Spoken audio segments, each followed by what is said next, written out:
All right. This is the Story Series podcast where we tell the stories behind the people. Marlyn Benitez, welcome.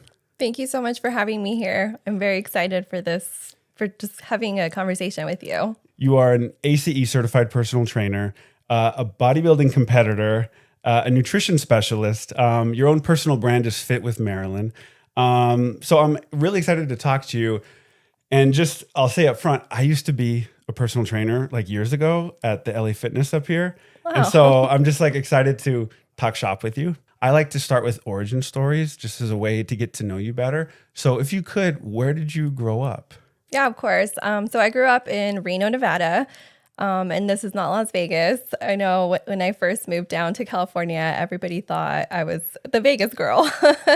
Reno is a lot smaller city. And so I grew up there with my mom, my dad. My parents were divorced, but both of them still lived in the same town. And I have 4 siblings. So I have one brother, 3 sisters.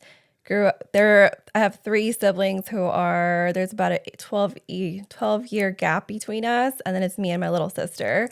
So we grew up as the little sisters, always trying to be like the older siblings. You always had them as somebody to look up to. And then, so growing up, I went to school there. I went to elementary school, middle school, all the way high school, college. Were you always active in sports? Did you have like a favorite sport at the time, or were you just trying a little bit of everything? Not really, no. For me, sports was something that I saw my brother doing.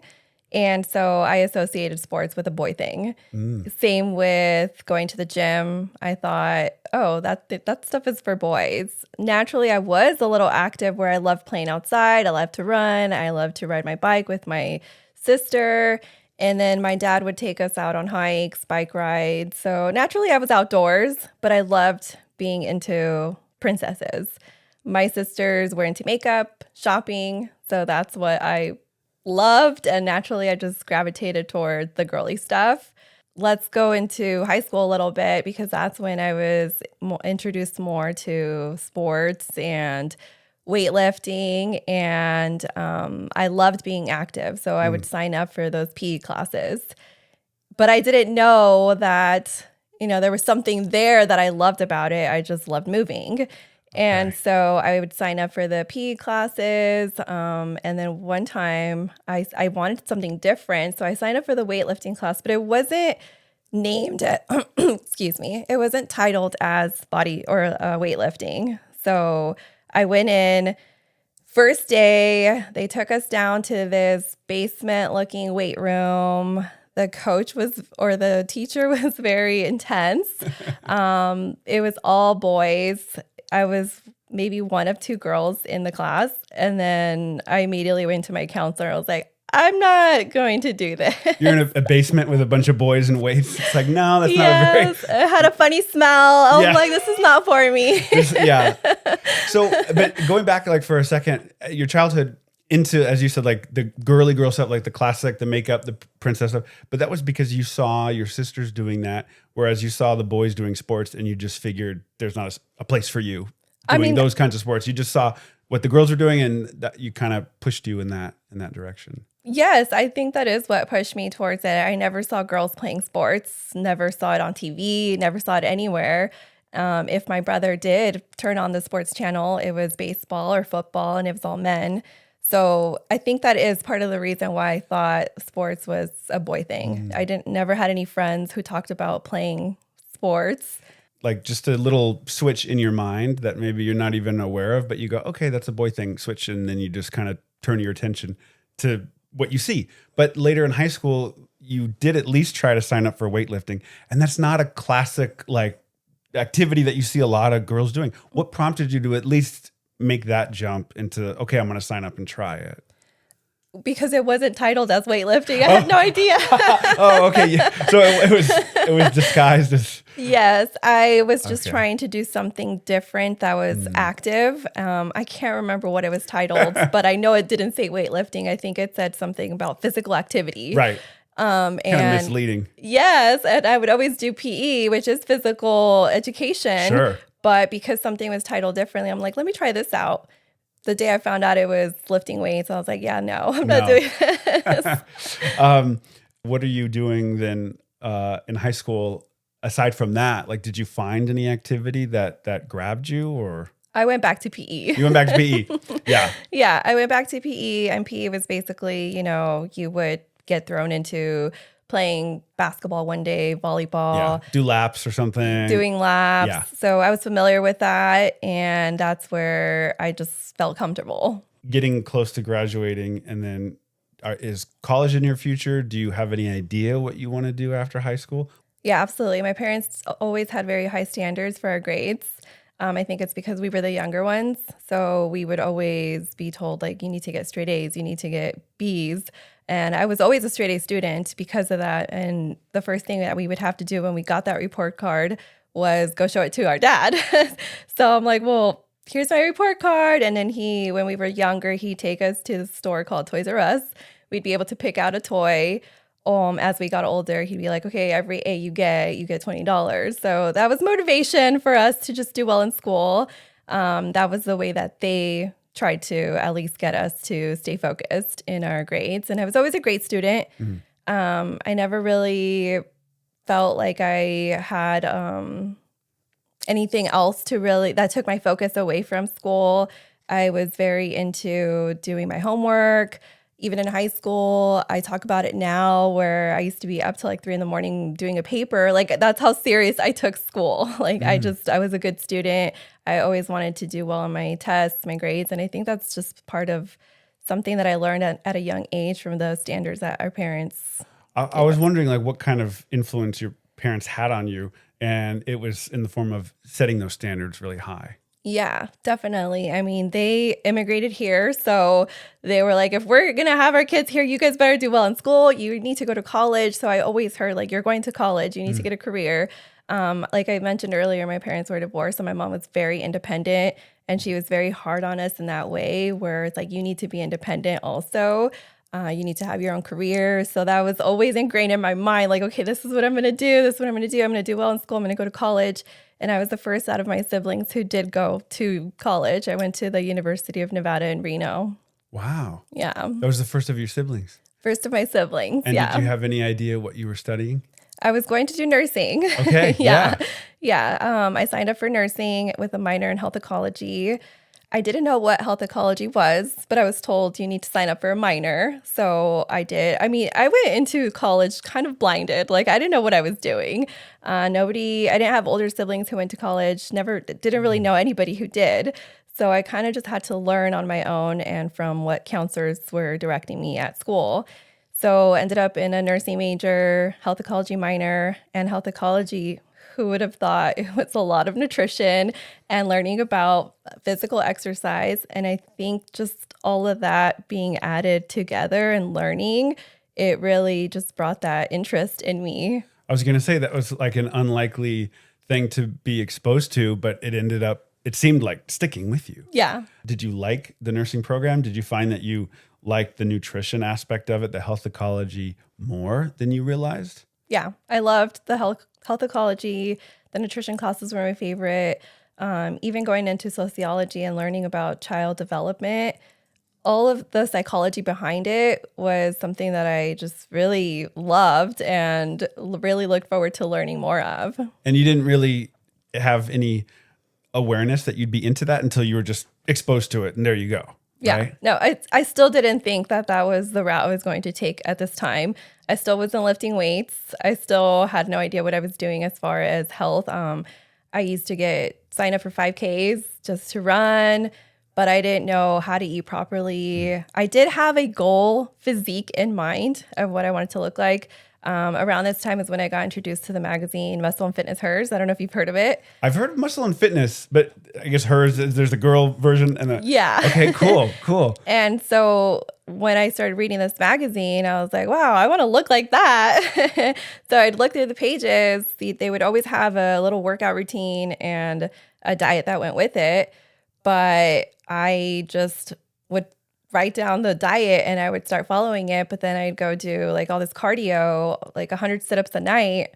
And I was like, okay, this is how I'm going to get there. But yeah, with time, I realized like this isn't really doing anything. I just keep losing weight, gaining it back, losing weight. And it kind of got into that yo-yo spiral of dieting. And is that because of all the cardio you were doing? Like, what was causing the yo-yo in your weight? I think it's because I didn't know what I was doing. I'd be so motivated to follow the diet. And then once I fell off of it, then, I'd go back to eating normal. Did you come across the Muscle and Fitness Hers magazine just like in a store and it just caught your eye? Yes and no. I wanted to learn how to change my body. So yeah, I think I did come across it at the store. I'm not sure. And then I started dating my now husband, and he would call me and say like, oh, I'm going to the gym. And I was like, what is this gym? Like, what is this? So I think that's where it also sparked an interest in me. I might have heard him or maybe someone talk about Muscle and Fitness. So then I looked it up and I went and grabbed a Muscle and Fitness Hers magazine. Kind of by chance, but also back in high school when you accidentally signed up for that weightlifting class. It's like it was an accident, but not an accident. Yeah. It was just not the right time for you, but it's like there was something pulling you in that direction. Do you think if there were more girls in that class in high school that you would have stayed there? I think if I had a friend in the class with me, I might have, or we might have just convinced each other to get out of there. Right. Yeah, that's true. Okay. I don't know. I really don't. I never thought about it. I just remember this is not where I want to be right now. But I guess seeing the magazine was a different portrayal of that, where it just wasn't a guy's thing anymore. It was like, oh, this is what, women can do this too. Yeah. Well, also the Muscle and Fitness magazine, it wasn't dark. It was bright, and the workouts they weren't behind any of these big machines that I saw in this gym at the high school. So I think it was in a way misleading. Or it just made my mind process it a little bit differently than seeing these huge machines versus just a girl on the picture with some dumbbells. So then you start to get pulled in that direction a little bit. Yeah. Weightlifting. Mm-hmm. And you like it. You're doing Not it. yet. Not yet. No. I guess I have to tell you this next story. The next step was, okay, I need to get a gym membership. And that was a whole other process because I was so shy and timid. And now I still consider myself an introvert, but I feel like now I can actually I guess like conversate and kind of get out of my shell a little bit. But back then I was very timid, very shy. Unless it was my close friends or my close group, then they would get the real me, and everybody else would just be like, hi. She's the quiet one. Yeah, I've always been the quiet one. So yeah, I'm here. I know I need to sign up for a gym membership. I know I need to just take this next step. And then I drive myself. There was this gym called Gold's Gym. And Are you still in Reno at this point? Yeah, I'm still in Reno. Yeah. Okay. Yeah, I'm still in Reno. So go to Gold's. Mm-hmm. It's like 5-7 minute drive from my house. I sit in the parking lot, and I just can't get myself out of the car. I am so shy. I am like overthinking the entire process of, I don't know how to get out of here. How am I going to ask for this gym membership? What are they going to say? And just, I don't know what I was thinking, honestly. I was just in my head. And after about 30 minutes, could have been an hour, I don't know how long I sat in my car, I just left. I didn't even go into the gym. Did you see any like women walking into the gym, or was it just like big bulky guys? I don't remember. It was just the act of like having that conversation that you just... Yeah, I just couldn't get myself out of the car. So I went home. And again, this was around the time where I'm dating my husband. He's on the phone telling me every day, like, he's going to the gym. So I'm like, gosh, I really need to go to the gym. Was he going to that gym? No. So we're long distance in this time frame. Yeah. And that'll be something else on how we decided to make the move for me to move down here. But at this time... So he couldn't go to the gym with you if you wanted to? No. Yeah, no. So you're on your own. I'm on my own trying to make this decision. I don't even know if any of my friends were going to the gym at this point. It was just more of like, I know I need to do this, but I don't know how. I can't make myself go. So, and maybe I'm like projecting, but I'm like thinking about when I started lifting weights and like what drew me to that, which was for a while, I hated it. I didn't like it. I remember I would drive to the gym. There's a 24-hour fitness up here. And like, I remember one time I drove and it was a holiday and it was closed. And I was so happy that I didn't have to go, and I drove home and I didn't have the guilt of like being lazy because it was closed. But like, there was something about me that wanted to be more confident. I did not have the confidence. And you're talking about sitting in your car, not being able to go into the gym. You see a body in a magazine, you want to change the way you look. And I'm just wondering if there was something inside you that was lacking confidence and that you saw weightlifting as a way to boost that confidence. Because in my case, it did and still does to this day, even if it's less about looks and more about just how you feel doing it afterwards. Is that kind of similar for you, you feel like? Yeah, I think you're definitely right. And maybe in that moment, I didn't feel like I lacked confidence, but it had to be. Yeah, you're not aware of it, but you're like, I'm not enough for something, whatever it is. I can't, Yeah. And then I remember thinking I knew I was shy. I wanted to be more social.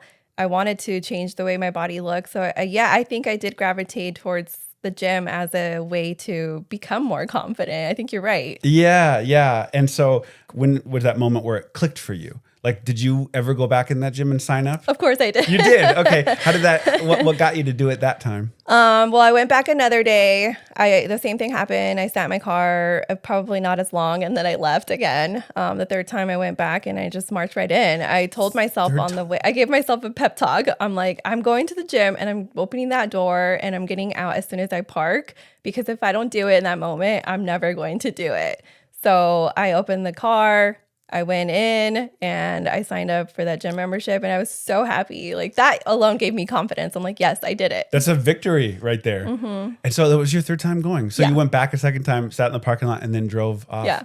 Interesting. I was really shy. Interesting. But that's great, because I mean, that's like, it takes what it takes. My goal was to start lifting weights, and I saw that the weight room, again, men. Mostly men in the free weight area. Yes. Yeah. So I went to the treadmill and I stayed there for a very long time. There's always a lot of women on the treadmills. Yeah. Yes. Yes. I think I went daily. I went like 5 days a week, and I would do 60 minutes of the treadmill. That's good. Yeah. I would do maybe sprints or running or whatever it was. I would change it up. But in my mind, I really wanted to be in that weight room.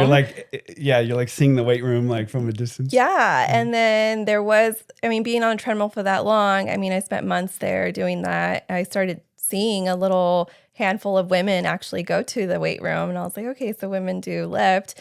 And at this time at this Gold's Gym, they had a little women's workout area. So there's a small room with a little bit of weights, and I did have the courage to go in there because there was like no one in there, and I would read how to use the machines.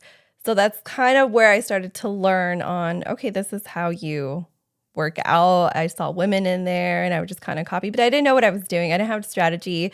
I would just hop on the machine. I do a little bit of this, a little bit of that. I don't even think I was counting my reps. Yeah. I didn't know what I was doing. I was just experimenting with the machines. Each time you're like stepping out a little more, kind of getting like a little more comfortable. Yeah, a little bit, I would say. And then I would watch what the other women were doing in there. But I don't feel like I ever really learned how to lift weights in there. And I never really took what was in the magazine and took it to the gym and do it. Like, I honestly had no idea what I was doing. That still counts for something, because that was a lot more than you did before. Yeah, of course. I just felt amazing just being there. Yeah. And so, and now where's this leading to? Like, you're finishing school at this point, college? I'm still in school. This is like towards the end of probably applying to the nursing program. I'm dating my husband long distance. There was the whole like, okay, somebody needs to make a move because long distance isn't that easy. So there was all of that in the air. And so, bunch of challenges. And so I ended up not getting into this nursing program, which looking back at it now is probably a blessing, but I was so bummed at the moment. I was like, no way, like how? And so I learned that, you do have to have some volunteer experience, and you have to, spruce up your resume to be able to get into these programs, because I already had really good grades.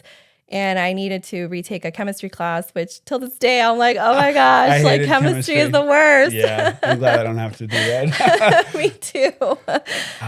So were you spending a lot of your time in the free time in the gym? No. No.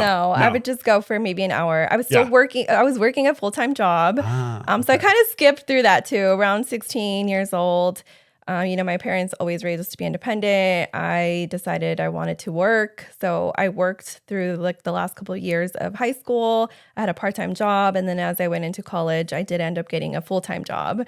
So I was doing college, full-time job. I would go straight to the gym after my full-time job, do my workouts. Yeah. And then I wasn't very into like partying and doing all that stuff in high school. So I think that after I graduated from high school, went into college, I wanted to hang out with my friends more. Yeah. I was like, I felt so much more freedom. My mom gave us so much freedom after 18. Like she would just give us that freedom to make all these choices and learn just from our mistakes and everything. She would always give us and encourage us, give us like things to help us or guide us, but she gave us a lot of freedom too. But you don't get into the nursing program, or how does that? I don't get into the nursing program. I'm not done with school at this point. I go back to retake that chemistry class. And then at this point, this is where, my boyfriend and I are deciding like, hey, we're going to move or what? What's the deal here? So growing up in Reno, it's a smaller town. It's not anything big. You're at 21, you're like, there's nothing to do here. How far is it from Vegas? It's about an 8-hour drive. 8 hours. So you can't just pop over to Vegas. No. So you are on it's like, the concept of Reno is like a small kind of. It's a lot bigger now. It's grown a lot over the years since I moved. But when I used to live there, it was a small town. Yeah. It's called like the smallest city in the world or something. Oh, is it the smallest big city or is that what it is? Yeah, okay, the biggest little city in the world. Biggest little city. Okay, yep. Yeah, so, at 21, I'm like, I don't really want to live here anymore. I just want to leave. I want to go explore. And so I decided to make that move down here to be with him. And from here, we ended up getting pregnant like a year later. So now I'm like, oh my gosh, I'm going to be a mom. And then all these things come to my head of like, oh my gosh, like I want to, improve my physique. But at the same time, now I'm pregnant. And everybody always says once you become pregnant, like your body never goes back to be the same. And a part of me just had those thoughts in my mind. But at the same time, I knew like, oh, that's not going to happen to me. So after I had my baby, that's really where my biggest transformation had. Like when I had my oldest daughter, that's when I took weightlifting seriously after she was born. It was also not perfect. I asked my husband, like, hey, can you teach me how to like properly do some of these movements? And so he taught me. And after that, I looked up bodybuilding.com. Oh, yeah, I remember that. Yes, like it was so helpful. And I remember seeing a quote somewhere where like you have to lift like a man to look like a beauty or something. I can't remember the exact quote, but I was like, okay, I'm just going to lift like a man. Like, I know I'm not going to look like a man, but I'm going to lift like one. So I went into bodybuilding.com, grabbed all these exercises or wrote down my entire workout, went into the gym, and I just started doing it. I got on these machines, did a lot of things wrong. A lot of people came up to me, corrected my form. And I was like, okay, this is fine. Yeah. I was in. Like, I was 100% focused. Wow. So just curious, what gym was it? LA Fitness in Stevenson Ranch. LA Fitness, is that the one over by Pico or? Yeah. Pico Stairs. Okay. Yeah, that's where my fitness journey like officially started. And what were you doing? Like what was your workout? I would do a 5-day split. So I would do shoulders. I separated every muscle group, just like bodybuilding.com told me to do. So I would do my shoulders on a day and then leg day. I would do back day, biceps, triceps. Like I separated everything. And then I had my daughter at this time. So she was like 5 to 7 months when I started to actually take the gym seriously. And when I say it wasn't a perfect journey, it's because I would drop her off at the kids club. And then sometimes she would last for me to finish my workout. And sometimes she would cry and I'd have to leave after 10 minutes. So it was a, hit or miss whether I got my workout in or not. But then I would go home and I'd say like, I'm not skipping my workout. And I would go home and do like 100 squats, or like just air squats, just to say like, I did something today. Yeah, but those aren't easy. Becoming a mom gave me so much more power, I feel, so much more confidence, so much more like, I don't just have to do this for myself now. It's for my daughter. And there were so many other things going on in my mind when she was born, because like I said, I grew up with a mom that wanted me to be super independent, wanted me to have a career, have like hold my own. And at this point, I forgot to mention this, but I became a stay-at-home mom. I'm like, oh my God, like how disappointed is my mom going to be because I became a stay-at-home mom? She wasn't, of course. She was absolutely like happy for me. But in my mind, like all these things are going through my mind where it's like, wow, I'm a stay-at-home mom now. Like I don't even have a career, nothing. But I also took that into like, this is going to be my thing. Like I'm going to work out and I'm going to change my body. And I had that extra time to be able to go to the gym for an hour or two. So I felt like that all of it just empowered me to just make it work. At what point do you start to feel like there's like a future here for you? Like that you want to turn this into more than just benefiting yourself, but also other people? It definitely didn't. The whole career, making it a career wasn't even a thought in my mind at this point. It was more of, I loved it. I went into the gym and I worked out. I know you said earlier that you didn't like it. You didn't like at first I didn't. Yeah. Well, the first day I went, I was like, I love this. Like, like I love lifting these machines. I can't wait to come back and squat and put more weight on this. Like I was just on cloud nine. I was like, this is awesome. So loved it there.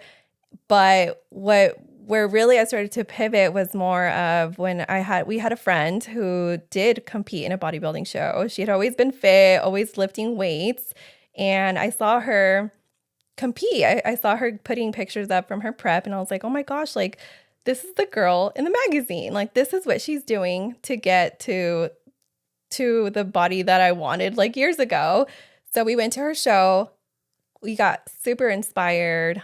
We had to leave early because we did have our little, like less than a year old. So obviously like we couldn't stay there the entire time, but just seeing all these men and women go on this stage and looking amazing. I'm like, oh my gosh, like I want to do that. So I'm not even kidding you. I got even more motivated, went to the gym, went even harder, ate so good. And then a year later, I hired a coach and I was on that same stage a year later. A year later. Mm-hmm. So where was that show? This was in Culver City. Culver City. Okay. Mm-hmm. And what is a bodybuilding show like? Like when you're there just first watching it, what are you seeing?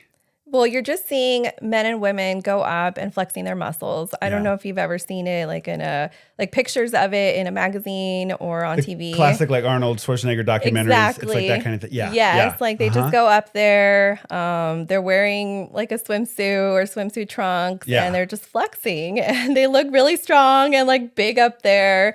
But it's just the confidence that they have in themselves and something about that and being in that environment. And just it all clicking together of like, this is what I saw in the magazine. This is what I've been trying to aim for this entire time. And it just kind of clicked in that moment. I was like, this is what I want to do. Yeah. You said something that is interesting where you didn't just see them posing on stage, but you saw their confidence. Yeah, definitely. Yeah. Yeah. That's, it's because that's what I was kind of getting at. Like, it's not just about seeing people. It's not showing off per se, but there's something very vulnerable about it too, right? Because like you said, you're in a swimsuit and you're flexing and you're doing all this stuff. And it's like, I mean, that's, it takes guts to do that. It's uncomfortable. In front of a lot of people, right? And so now then a year later you are on that stage, but what is that year like for you? What are you eating? How is your diet at this point? I kept my diet the same. I just got all this nutrition advice from Instagram. But when I for sure decided like I want to compete in a show, I had to hire a coach because I didn't know how to get myself to that level. I didn't understand the science behind the nutrition or the lifting. I understood a lot more, but still wasn't into the logistics of it. So I hired a coach, a prep coach, and she gave me my diet, my workout routine, my cardio, and I was miserable. Like, to be honest, like it was a miserable prep.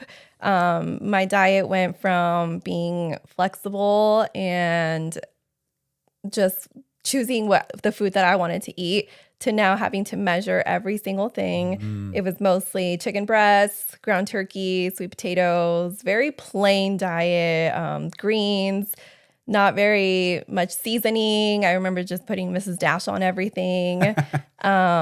Water, I had to drink a gallon of water daily and 30 minutes of cardio every single day, fasted. So I had to wake up super early. And at this point, I did go back to work. So by the time I did my first prep, I was already working a full-time job. I was working full-time. I was a mom of a, less than a 2-year-old. And I decided to take on this prep. And I never realized how hard the prep was going to be. There was sometimes where my first week, the workouts would take me like 2.5 hours to complete. And that was on top of my morning cardio that I had already done before I went to work. And then I still had to be a mom, still had to go home. I had to prep like twice a week my meals so that I could take them to work.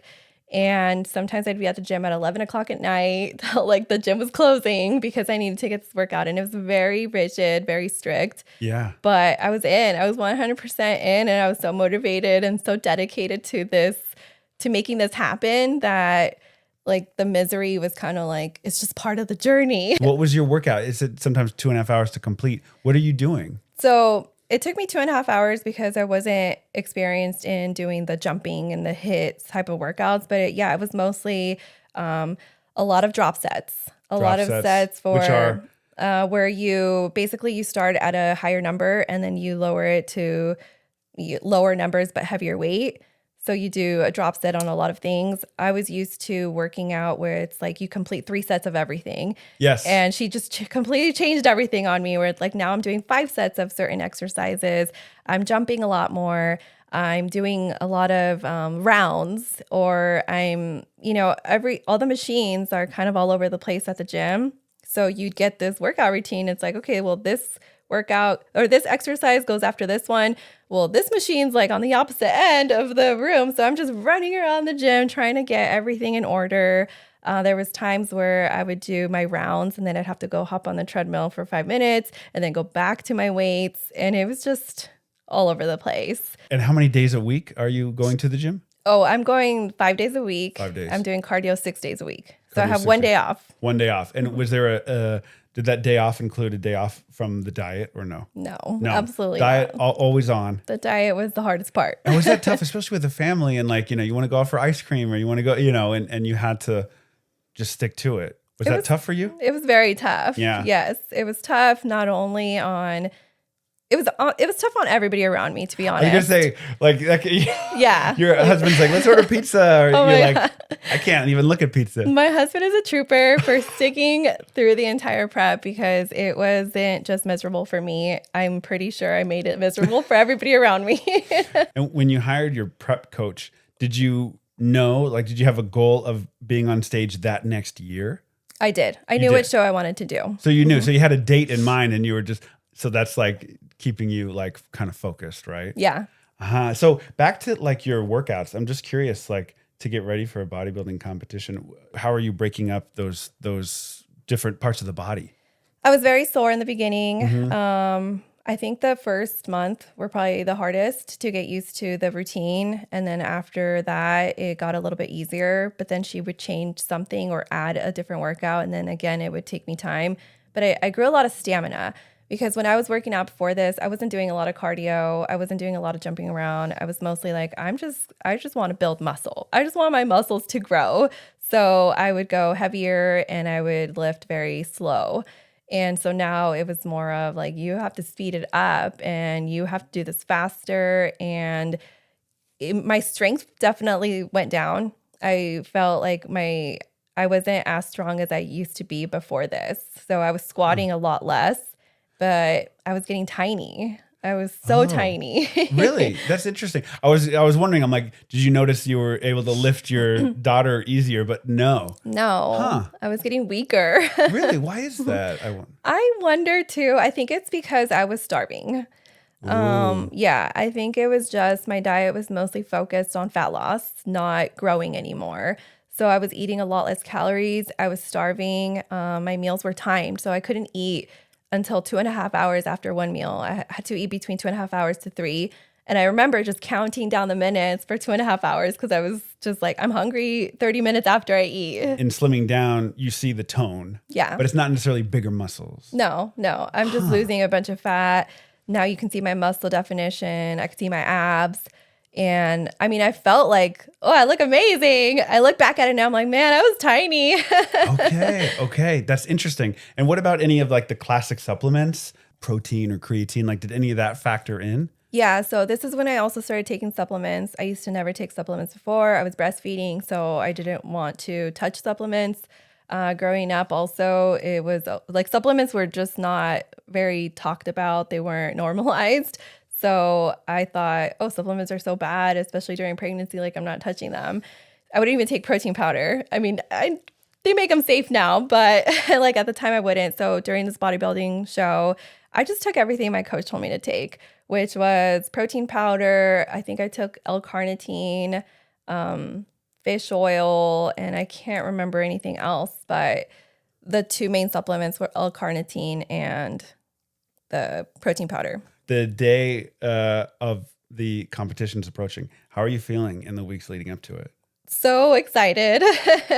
So excited, but so weak, tired. They dehydrate you the last week. Because why? They just want you to have the least amount of bloat, fat, everything, so that you're stiff and all you see is the muscles.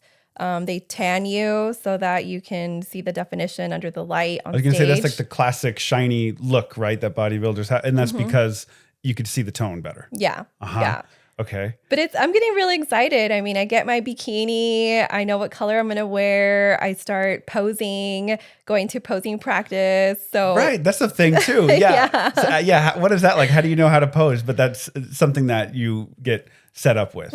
You learn. Yeah. The coach that I had for that first show, she also she would teach you how to pose. So she would just check out your angles and you find out what angle works for you. And this was the fun part. Yeah, I guess that's the reward, right? Like now it's just and the friend that inspired you, where is she at this point? She must know, right, that you're there. Oh yeah, like, of course. She's I still keep in contact with her. She's also a mom now and she's amazing. I've always told her like it's because of her that I decided to do this. Yeah. Was she back that year? Just curious. You know what? No, I don't know. No. I think she was around, but she wasn't at the show. I think I told her after the show that you inspired me to do this. That's awesome. And so then the day comes, and what is that like? So you drive out in the morning? Yeah, it's a whole day process. Yeah. The entire day from morning to night. You're not allowed to eat anything. And this is bikini, so it's the last division to go up. So we actually don't go up till 11 p.m. for the actual finals. In the morning, you go up and they do judging, what's called pre-judging. And so basically you're just up there, you go do your thing, you're posing your walk, and these judges are looking at you for 10 seconds. So it's like a 12-week prep, this entire miserable time, but also exciting. You're working so hard every single day and you get to go up there for 10 seconds to show your work. Is it like all adrenaline that day? Oh, Do for you even sure. notice you're hungry? Like probably not. No. No. I think I had some almond butter with me. That's what our coach said. Like you can bring some almond butter if you want to eat something. And there's a science that goes behind it where if you eat too much, you might get bloated or it shows in your lower abdomen. So she would just advise us, like, if you're going to eat something, this is how much you can have. So you get judged earlier in the day, and then that night you go up at 11 p.m. And then when you say you go up, is that when you have your moment on the stage, or what is that? Yeah, so when you go up, that's when this is the finals. So basically this is where you find out where you placed.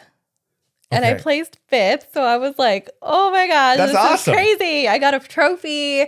I was so excited. I was like, there's no way. Like, this is my first time. Like, I'm the girl who didn't even know girls played sports. I was scared of the weight room. I just started my fitness journey. Like, after I became a mom, like, this is crazy. Well, congratulations. Thank you. That's amazing. That's amazing. And so I got to know, like, what do you do the next day? What is your first meal like after that? Do you let yourself like relax for a moment, or what do you do? Okay, so I'm going to backtrack a little bit, but during this prep is also when I started to I would go to the store. I was starving. I told you this earlier. And I would go to the store and I'd buy like cookies. I'd buy Oreos. I would just stock up on candy. I would just stock up on all this stuff that I wasn't allowed to eat. And I would go hide it in my pantry. And I'm like, this is going to be my reward. After my show, I'm going to eat this. I'm going to eat that. But it was just like, gosh, I can't even remember what I really wanted to eat, but I think it was Mexican. I had some friends that I invited to go see my show. Obviously, my husband was there with our daughter, and we went home after the show, and I picked out. Like, I ate all this Mexican food. I ate like a whole sleeve of Oreos probably, and I felt so sick. Yeah. Yeah.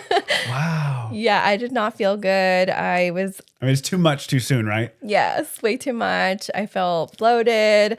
I was supposed to have a photo shoot the next morning and I missed it because I just felt awful. Oh, wow. Yeah, that's the time for the photo shoot is like the day of, Yeah. not the next day. It's like, Yeah. okay, wow. And so you get this trophy. And so what are you thinking in terms of next steps for you after this like huge accomplishment? I think I wanted to do another show, but at the same time, I didn't want to do another show. And I didn't know what to do at that point. I didn't know how to go back to eating normal. I think that was my biggest struggle at this point, was just like, how do I go back to eating normal? And you just look at your body and it's changing and it looks bloated, and you put water back in, it's starting to just look more not like stage lean. You kind of get used to that look for a while. So it going back to looking like a normal body it almost messed with my mind. I started binging. I started dieting, binging. Like it started a cycle that I wasn't really proud of. And I didn't know how to talk about it either. I didn't know how to share it with others. And I remember seeing other bodybuilders that would go through the post-show blues, is what they would call it. So I think that's what I had, but I didn't really have anybody to talk to about it. And I felt too embarrassed to ask the girls that were also competing on my team. Like, I felt too embarrassed to ask them about it. So I just kind of kept it in. You kept it in. See, that's interesting because it's like, after such an accomplishment, then there's that moment of like, well, what do I do now? Yeah. Like, I had this strict routine and now there's no next goal yet. So it's like, what do you do? And so how soon did you go to the gym for a workout after that? I think I went a week later. A week later. So we actually went on a trip right after the show. We ended up going to New York. We did a lot of walking. And then of course I went crazy with eating pizza and just like eating everything I wanted, bagels, whatever it was. I was like, this is cool. Like, I can eat like how I want to, but it was a little extreme too. I went a little overboard. And then when I got back from that, that's when the shock hit me. I'm like, what am I doing? I don't know what to do. Like, how am I supposed to eat? Is this good? Is this bad? Is this normal? Because I went from eating balanced to now eating super strict. So now I didn't know how to come back to that balance. Yeah. And did you end up reaching out to someone, or how did you navigate that? I think I just kept it in for the longest time. And then I started to have thoughts of this is when I started to think like, I kind of want to be a trainer. I want to learn more about this. I want to start working with people. And maybe in the future I'll do another show. But I think it took me a few months to just get back to that normal eating way again, but I didn't reach out to anybody, which I probably should have. Not your coach? You didn't feel like... No, I didn't. Yeah. I didn't reach out to her, and maybe I should have, or ask for help, for somebody to help me navigate. I think I just turned back to Instagram. Like, how is everybody coping with the blues, and how do people get back? And I just felt like I got this. Like, I could do it. I'll get back to normal. You start to feel this urge to become a coach and help other people. Mm-hmm. So what do you do to move in that direction? So I talked to my husband because it would have been a huge pay cut for me I was already working somewhere, and then it would have been a huge pay cut for me to go work at a gym just to learn, because I'd be starting from the bottom. This is when I decided, like, I think I want to get certified and start working at a gym. And he was very supportive of it. And he said, yeah, just do it. So that's what I did. I got certified. And actually, no, I got certified as I was working at the gym, because I don't know how it came up. But sometimes you're just searching online, something comes up, like this these people are hiring. And I'm like, maybe this is a sign. Like, so I started working at the Camp Transformation Center here in Santa Clarita. Oh, where's that? It's over in Canyon Country. Oh, okay. Yeah. And so I got hired. I started working there. And then at the same time, I got certified. As the ACE certified? Yeah. Okay. And so what was that process like to get certified? Because I remember when I went through mine, and this was like ages ago, and it was like NAACPT, something where the gym was opening up, and I asked about it, and the guy was like, well, if you go to this website, get this cert, I'll hire you. And so I took like a Saturday class. Okay. And then I had to go, this was probably like 15 years ago or something. I went to downtown LA to a testing center. Oh, I think I did the same thing. Okay. Yeah. It took me 3 tries. Really? It took me 3 tries. Because it was like the bones I could get down, but then like muscles, and it reminded me of like biology class. Yeah. And I was just like, oh my gosh. And I really like tried to like, slodge through it, which I probably should have realized it wasn't a career move for me. A great job, but I was like, this is tough. But what was that like for you? Was it similar? It was very similar, except they didn't have a class that I would go to on Saturday. It was more on my own. So I had to go on the website also, order the materials, and then study it all on my own, do the practice quizzes after every chapter. And it took me maybe a good 2-3 months to have the courage to sign up for the test. I wanted to finish the entire book, everything. But you know what? I think the anatomy helped me because I took anatomy in high school or in college because I was doing nursing. Yeah, so you had a foundation. Yeah, like I think learning all of that in college really helped me with the entire process of becoming a certified trainer. Yeah, I remember in high school I was doing the anime club. Okay. So that was not the foundation to help me for training. But that makes a lot of sense. And so you passed the test? Yeah. Yeah. Yeah. And then you become a trainer? Yes, I'm already a trainer. They told me I can get certified within the first month of working there. So I had already started the certification process before I decided to work there. But I thought, well, why don't I just try it? Like, I don't want to wait till I'm certified. Yeah. They gave me a chance, and a month later, I got certified. That's awesome. Yeah. How did it feel getting certified? It felt really good. Really cool Such deal. a relief because I would have to, wait for my daughter to go to bed, and I'd be studying up at night. Like I was always a night owl. So the studying always happened at night because I just felt like I could do it longer. I like waking up early now, but I feel like I could, like if I need to stay up, I can stay up longer than wake up earlier. What type of clients did you have in the beginning? So it was a group training class. So I would just instruct an entire class. Oh, okay. Yeah. What were the classes? They were more HIIT. Or what's that? Like HIIT classes where they would jump from one exercise to the other and just kind of like do running. It was very intense and just very, very fun. There's music going on. Kind of like, gosh, have you ever, it wasn't like one-on-one training. It was more like you're leading a class and you're just telling them, you're giving them stations to rotate. Got it. Yeah. Got it. Okay. And how are you liking it? Oh my gosh, I was in love. Yeah. And what was your old job that you were doing before? So I was working at a desk job. And then from there, I decided to go to Thousand Oaks, and I was working at a laboratory there. And this laboratory, I used to work at in Reno, Nevada. So when I heard of like, oh, they have this laboratory here in Thousand Oaks, like I'm going to try it out. But that was a drive there, like an hour drive there, and then an hour drive back. It was pretty far, yes. And so that's where the whole, I was getting paid pretty well. So, but then that's when I decided, that's why it was hard to make the decision of, do we want to take this pay cut to be a trainer here in Santa Clarita? I'm closer, I'm working less hours, also getting paid less. But, in my mind or in my heart, I'm like, this is what I want to do. Well, sometimes you have to take that cut, but to be on the right path. Yeah. And you felt it like right away. I felt it, yes. Yeah. I just felt it in, like there was a calling there that this is the path I needed to take. When I was working there, all I could think about was how can I become like a trainer? Like it was just always consuming my mind. I'm like, I want to do this. Like, I feel like I have to do this. When did you launch Fit with Marlyn? Like almost 2 years ago. Almost 2 years ago. Yeah. Uh-huh. And what was leading up to that? Did you you knew like, okay, I want to target moms specifically because that's personal to your journey. And yeah. Yeah. For a while, I was actually done with it. I thought, like, you know what? This isn't for me anymore. Like, I don't want to be on Instagram. I just wanted to be home with my family. And I just don't want to do this anymore. Like, for a time. And this is where I feel like life is just laughing at me because it just keeps telling me, like, no, like, this is actually what you're meant to do. Like, you need to do this. And I'm not going to let you stop thinking about it. I have a lot of faith, too. So I feel like that's just God like pulling me in that direction. I'm like, oh no, like you've been trying to run away from this like your entire life. Like, actually, no, you're staying here.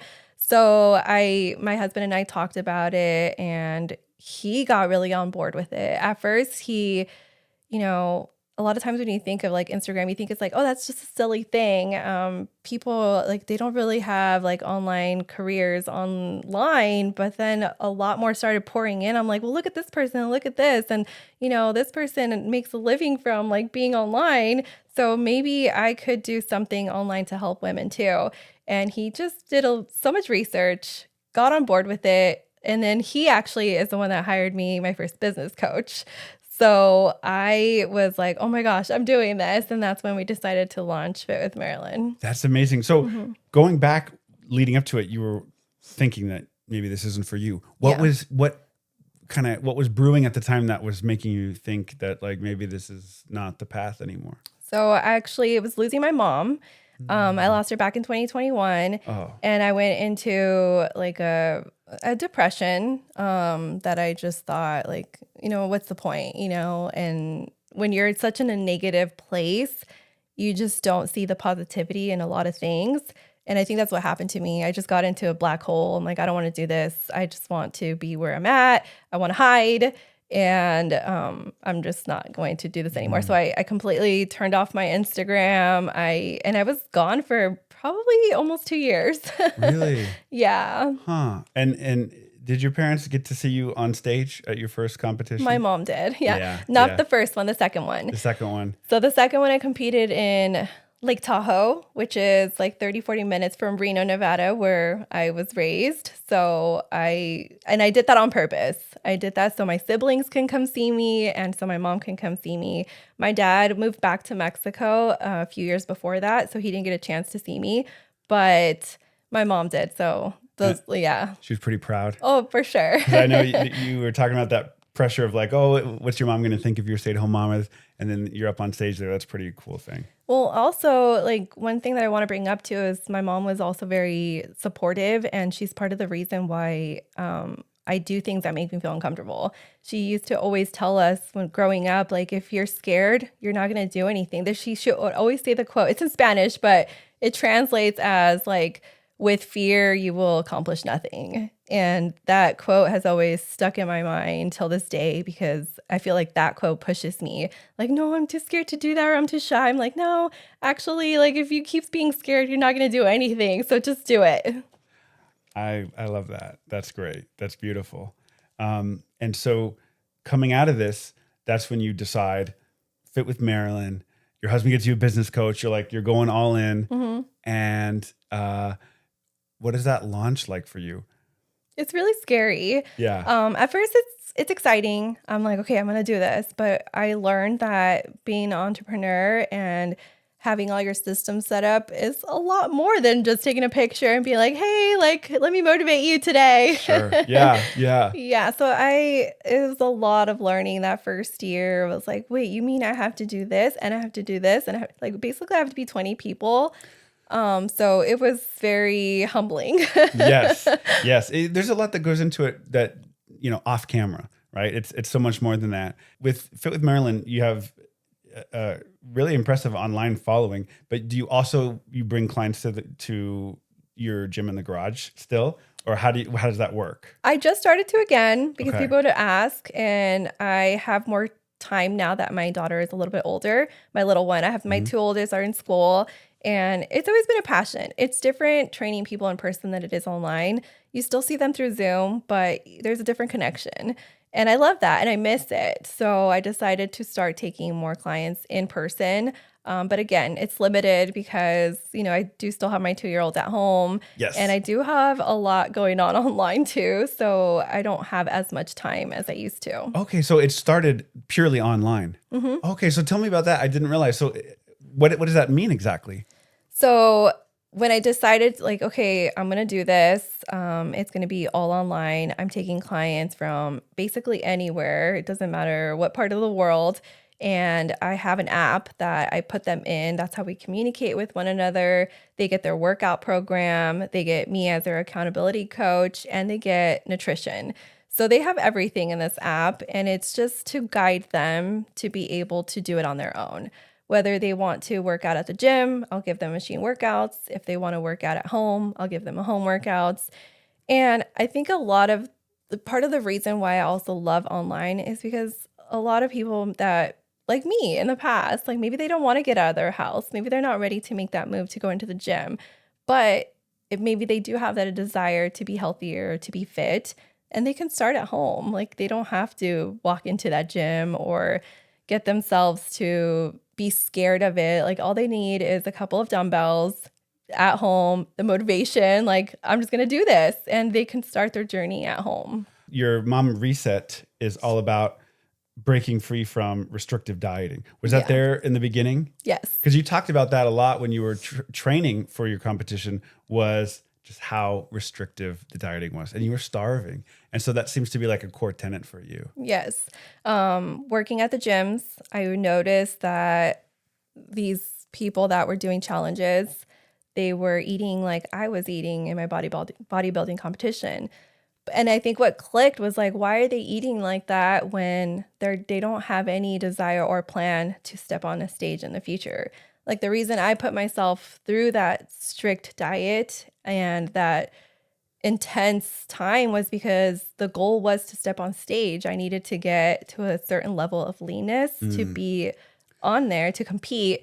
And then for somebody who's just living a normal lifestyle, who just wants to be healthier, maybe lose a few pounds, I noticed they were eating the same. I'm like, no, this isn't sustainable. This isn't real. So you think there's a lot of misinformation about Absolutely how to lose weight? Yes. Which is you have to go all in on this little chicken breast diet. You find that that's something common with your clients, where just that misinformation or misguidance about even how to start or what to do? Yeah, I think that's the biggest reason why a lot of women don't know what to do, is because they have that all or nothing mentality, and all they know of is a diet is supposed to be miserable. It's supposed to be hard. It's supposed to be strict. You can't eat ice cream. You can't eat cookies.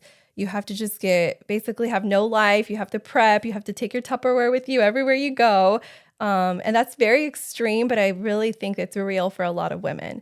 I think that they really think that's what they have to do in order to lose whatever pounds they want to lose or reach a certain physique. And my mission is to prove that no, like you can still go out to eat, but this is how you're going to change what is on your plate. You can still eat your favorite foods. You can still enjoy the ice cream with your kids. You don't have to say no to everything you love. You don't have to spend 2 hours in the gym. Like you can make this work in a sustainable way that fits your lifestyle, not just what everybody says you have to do. Are there like kind of general do's and don'ts that you can share? General do's for me are keep a balanced meal, portions. Yeah. Like I think that's what the biggest do is. Like if you're going to have your meal, make sure that your protein is your priority. Always prioritize the protein. And that's with snacks, with dinner, breakfast, lunch. If you go out to eat, that's a big do. Order the meal with the protein, and then the veggies and your carbs. And then for don'ts, I'd say you don't have to restrict. You don't have to restrict. Yes. It sounds like that's a pretty big mindset shift that you try to communicate to your clients.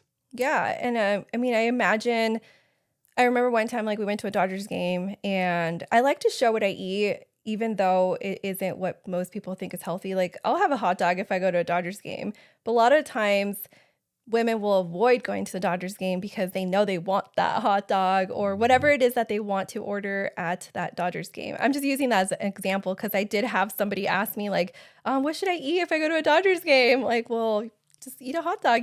But you don't have to also eat the nachos, and you don't also have to have the drink, and you don't also have to have the ice cream. Like, you just have to have a good balance. Like, what do you want the most?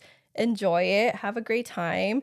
You don't have to show up to the Dodgers game with a Tupperware or a protein bar. Right. You're eating your chicken breast and your apple and you're like, oh Yes. gosh. How do you approach coaching someone who's totally overwhelmed, juggling kids, work, and, they say they have zero time. How do you approach that? I would say simplify. I try to have them simplify their day. They don't have time because they think their workout is supposed to be an hour long. Whereas, hey, would you be able to do a 10-minute workout? Like, yeah, I could do that, because you're just building the habits in the beginning. You're not making the extreme transformation or the extreme change. You just want to start building the habits. So, hey, maybe you don't have time to prep for your entire week, but do you have time to prep your lunch for the next couple of days? So now you don't have to worry about your lunch. You have your leftovers. One of my biggest things is leftovers. I know a lot of people do not like leftovers. I love leftovers. I My do wife's not so too. crazy about them, so I eat them. I use them to my advantage. Right? I'll make a big dinner, and Yeah. then I will just separate 2 meals for the next couple of days, and that's my lunch. I don't have to worry about it. I can make a new dinner tomorrow and then do the same thing.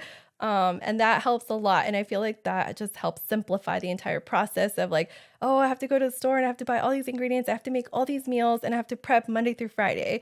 Actually, no, just make a big meal, enjoy the dinner, make your next couple lunches, and then do the same thing the next day. Pack some snacks. I'm big on snacks, but just things that actually fit their lifestyle. If you don't like chicken breast and you don't ever eat chicken breast, you don't know how to cook chicken breast, why are you eating chicken breast? Yeah, it's a lot of like voluntarily torturing yourself because you think you have to. Yes. What about snacks? That's a good one.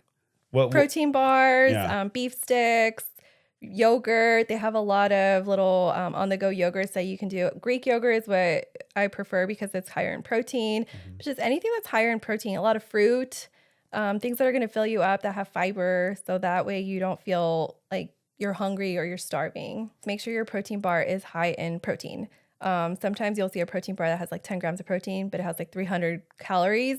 So that's probably the ones you want to stay away from. Okay. Yeah, you want to make sure that it's lower in calories, higher in protein. And then there are some hidden sugars in bars, and I get that. I feel like that's really big right now on Instagram. And honestly, it's the reason also why I say simplify nutrition, because when you start getting into the fear of like, oh, this has this, like soybean oil, it has this, that's unhealthy. Yeah, there's so many of that It now. gets very overwhelming. So I try to steer my clients or people from not having to worry about that yet. Like, I feel like that's next level.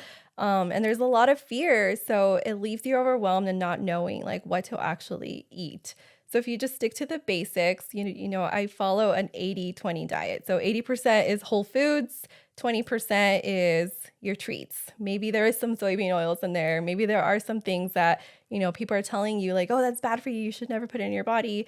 But the ultimate goal is like, okay, we want to change the way that we feel. We want to maybe change our physique. We want to lose a little bit of weight. Let's get into the simple habits first. And then if you want to worry about the actual ingredients and, be very like nitty picky, then we can go there. Do you feel like a lot of clients want to do too much at once? Yes. Like just like change everything tomorrow. Yes. And so you try to impose that kind of pacing, one step at a time. Cause like you said, you build the habits. When your kids were younger, and it was harder to get a consecutive like hour-long workout sometimes, 10 minutes here and there is enough. Yeah. 10 minutes, 15 minutes. As long as you're getting 3 workouts that are at least 30 minutes in length throughout the week, then the rest, a 10-minute workout will work. And even sometimes you'll only get like two days a week, you'll get a 30-minute workout and you'll feel like, okay, I got a full workout. Maybe that third day was only 15 minutes, but as long as you're doing the right type of workouts or exercises in those 15 minutes, that's still life-changing. Like, you can still feel so much better, energized, and you can still check that off as I worked out today. I had the habit. You personally, do you have like a mantra or a mindset that you use when you're hitting a low point, feeling stuck, or maybe you just don't feel like doing it today? I don't, but I'll give myself grace. If there's a week where it's really challenging and I do miss a workout or two, I don't beat myself up over it because I'm looking at the long-term lifestyle. Where if you look at an entire year, what is there, 52 or 56 weeks in the year? Yeah, 52. Yeah. If you miss 1 week a month, that's 12 weeks out of the year. The majority of your year is still working out and having those healthy habits. So if I miss a week here and there, I'm just like, it's a reset. I'm fine. Like, I needed that. Sometimes we need a break. Sometimes we feel burned out. Sometimes there's different things going on in our lives that don't allow us to get that workout in. And that's Yeah. okay. Especially with kids, right? Yeah. It's like that's the least consistent part of, Yeah. you know. You want to be consistent, not perfect.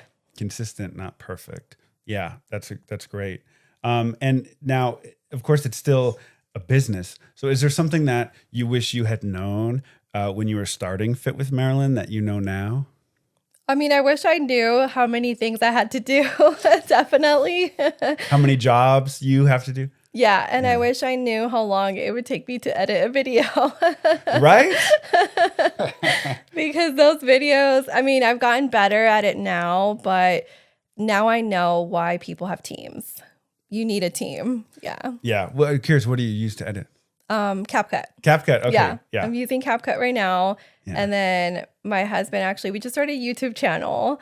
So he's the one in charge of editing the YouTube channel. He's having fun with it, but I think he's learning also like, wow, like this video is 5 minutes and it's taking me like 8 hours to edit. I'm curious, is there like any contest in your future, or what do you see in terms of like for you personally, how do you want to grow? I think I just want to keep growing Fit with Marlyn. I just want to impact more people. I want to continue to put myself in rooms so that I can have people find me that need to find me. Because it isn't just where, oh, I can post a reel on Instagram, but that actually doesn't help whoever's looking for me find me. And this is something that my coaches have told me too, where sometimes we get a little timid or we get embarrassed to promote ourselves, but we're not promoting ourselves, we're promoting our help. Because people do need to learn how to simplify their nutrition. I can only imagine, there's moms out there who feel too busy to start their journey. And for me, I just want to make it simple enough for you to believe that you can start it now and not wait for your kids to get older. Not waiting. Yeah. Yeah. That's a big one. Don't wait, because life keeps going. It keeps going. And if you can take care of yourself now, prioritize your health, then your life could be so much longer than what it will be if you just don't prioritize yourself. You put yourself on the back burner. Your kids are grown. And yes, you are being an amazing mom. You're prioritizing your kids, but then now your kids still need you. They don't just need you till you're 18. Like, they're going to be 35 with their kids and they're going to be like, hey, mom, can you help me? So I imagine that, like, I want to be there for my kids. I want to be there for my grandkids. So prioritizing myself now is just setting myself up for the long haul. And what kind of feedback have you been getting from your clients? How are they feeling going through your program? They feel more energized. I think that's the biggest thing that people feel in the beginning is, you change the things that you eat, you move more. And for some reason, moving more just gives you more energy. It helps you feel like alive. Whereas if you're sitting more sedentary, you do feel more tired. It's funny how that works. Oh, it's so true. I mean, even sitting all day and then going to the gym, even if it's at the end of the day, you come back, you feel more refreshed. In some ways, it feels like you're just mentally tired. And then when you go, it totally changes. It's absolutely true. This is something I ask every guest. It's called the rule I break. Every industry has rules. Some are there for a reason, and some are just begging to be broken. So what's a rule in your field that you don't follow or believe in? The first thing I can think of is eating ice cream, cookies. Because you think fitness, you think nutrition, you're like, that stuff that isn't allowed. I incorporate it and I have a good balance with it. I eat it with my kids. I don't say no to it all the time. And I think that we just need to start normalizing that. I love that advice. I love that. But does that mean that sometimes you do say no to it, right? Yeah. Like there's a certain amount of, but it's just not that, going back to that restrictive dieting where it's a hard no every time. Exactly. So you have to give yourself grace, like you said. Mm-hmm. And I think that's a learned skill because most of us don't, right? It's that all or nothing. Yeah. That's kind of all too common. And I have a huge sweet tooth. So I could eat ice cream every single day if I let myself, but I know that I'm a healthier, better person if I balance it out, and I enjoy it more too. If I had ice cream every single day, I wouldn't enjoy it as much when I do go out and get like a ice cream with my kids. I like to end every interview with a rapid fire round. What was the last book that you read?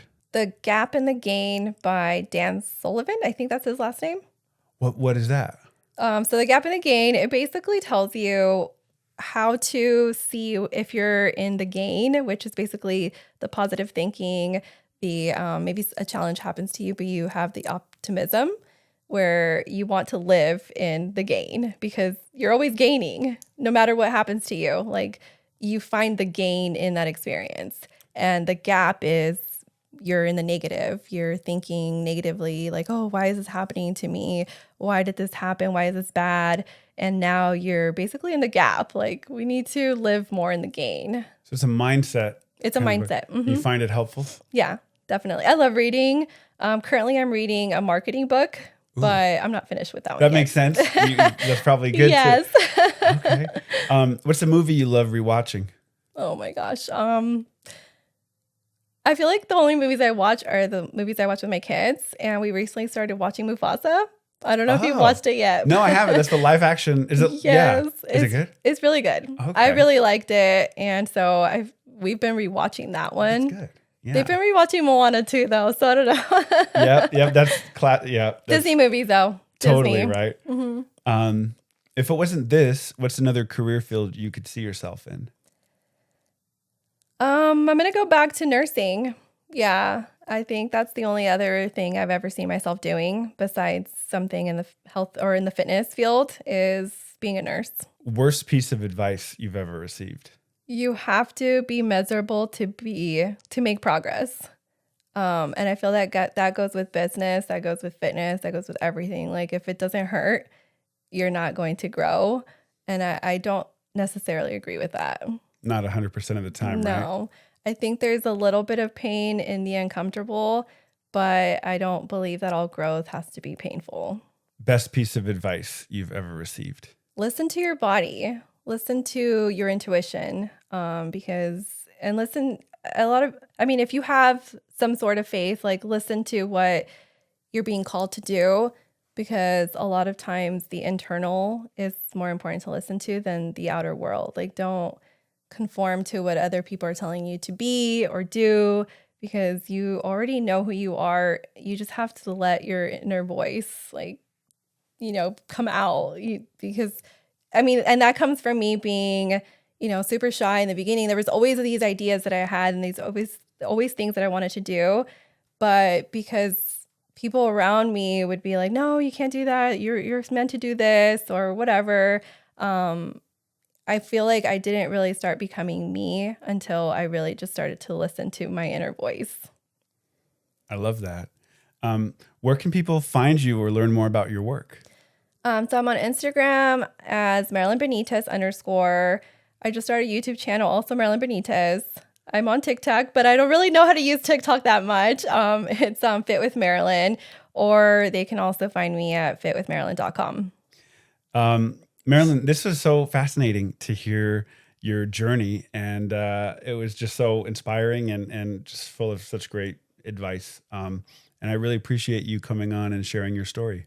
Thank you, Brandon. Thank you so much for having me. It was a pleasure being here.